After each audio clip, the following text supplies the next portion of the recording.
हट जुड़ गए हैं। Dilip ji, good morning. आप टाइटन की कॉन्वर्सेशन सुन रहे होंगे। पहले तो इसी स्टॉक की बात हो जाए। काफ़ी बड़ा वेल्थ क्रिएटर रहा है। इस क्वार्टर के नंबर्स थोड़े डिसअपॉइंटिंग रहे, लेकिन क्या राय होगी आपकी यहाँ पर? अगर पोर्टफोलियो में है तो क्या करें, अगर नहीं है तो क्या लेने का समय है? गुड मॉर्निंग अनुज।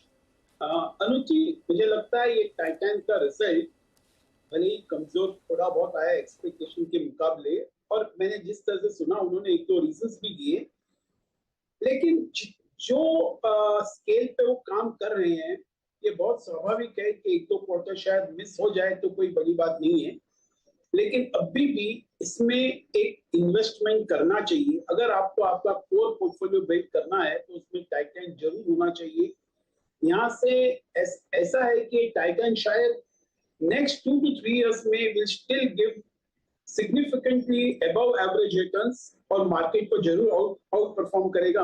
मुझे पर्सनली लग रहा है कि शायद यहाँ से एक 18-20% कंपाउंडेड सीएजीआर रिटर्न्स दे सकता है ओवर नेक्स्ट 2 to 3 years, और इसको जरूर एक पोर्टफोलियो में रखना चाहिए। बिकॉज अगर आप देखें कि उसके आईवेयर है, वॉच सेक्शन है, फिर जो नए सेगमेंट में जा रहे ज्वेलरी की तो बात ही अलग है, लेकिन सब सेगमेंट में gradually they are coming becoming a lot more profitable. और अभी जो सारी का भी जो नया बिजनेस किया है उन्होंने, I think that also gradually will come into play. और जिस तरह से ये द एंटायर स्ट्रक्चर बना रहे हैं, Titan certainly can give a big returns in the years to come. तो टाइटन बड़े रिटर्न्स आपको आगे दिलाएगा। Dilip ji, good morning. ये जो इंपोर्टेड कंसर्न्स भारतीय बाजारों पर हावी हुए हैं और जो करेक्शन देखने को मिला है कलर आज में, फार्मा कंपनियां फिर से फ्रंट फुट पर आ गई हैं। हमने वैसे भी यहाँ पर देखा था कि अर्निंग्स में बेहतरी की उम्मीद जग रही थी। आप क्या अपना एक्सपोजर स्पेस में बढ़ाएंगे कंसिडरिंग नंबर्स में इंप्रूवमेंट है और ऑफ कोर्स एक डिफेंसिव स्पेस है ही? आपने कौन सा सेक्टर बोला? फार्मास्यूटिकल। हेलो दिलीप जी, आवाज आ रही है मेरी आपको? मैं फार्मास्यूटिकल्स की बात कर रही हूँ, ऑरोबिंदो, लुपिन, सन फार्मा।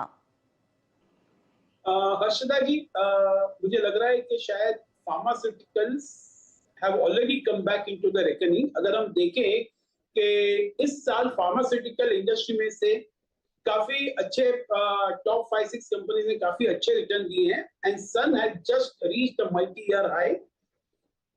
मुझे लग रहा है कि शायद यहाँ से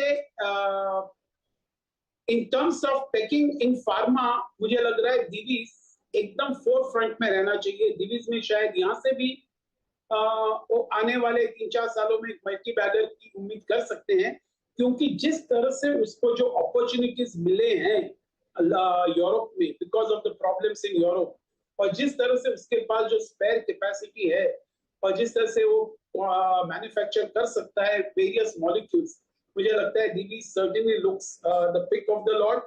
और यहाँ से भी लग रहा है कि सन फार्मा में भी जरूर देखना चाहिए। I would say that Laurus also looks pretty interesting from the current levels, and pharma sector as such आने वाले 1-2 सालों में शायद will come back into the reckoning in a reasonably big way.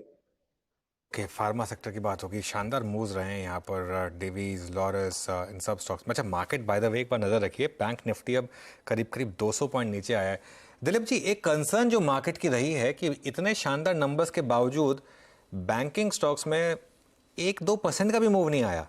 HDFC bank तो 100 रुपये गिर गया, ICICI bank 1000 cross नहीं कर पाया, SBI नंबर से पहले गिर गया। क्या एक रिस्क है कि अब बैंकों की पीक अर्निंग्स जा चुकी हैं, स्पेशली मार्जिन्स को लेकर, और कितनी जस्टिफाइड होगी ये कंसर्न? आई थिंक बैंकिंग ने जरूर एक अच्छा परफॉर्मेंस दिया है विदाउट एनी डाउट, और वो जो गुड परफॉर्मेंस जो हमने देखा पिछले साल के थर्ड और फोर्थ क्वार्टर में, वो फर्स्ट क्वार्टर में अच्छी तरह से कंटिन्यू हुए हैं। अगर ये मान के चले कि NIMS have peaked out, possibly yes. अगर ओवरऑल कंपोनेंट भी देखें कि एक रिटेल सेक्टर है जो बहुत कंट्रीब्यूट कर रहा है, और विद इन रिटेल जो पर्सनल लोन है, जो क्रेडिट कार्ड का सेगमेंट है, जो जिस तरह से जो अनसिक्योर्ड कहा जाता है, वो एक काफी अच्छा ग्रोथ बता रहा है, और जहां पर निम्स बहुत अच्छे हैं।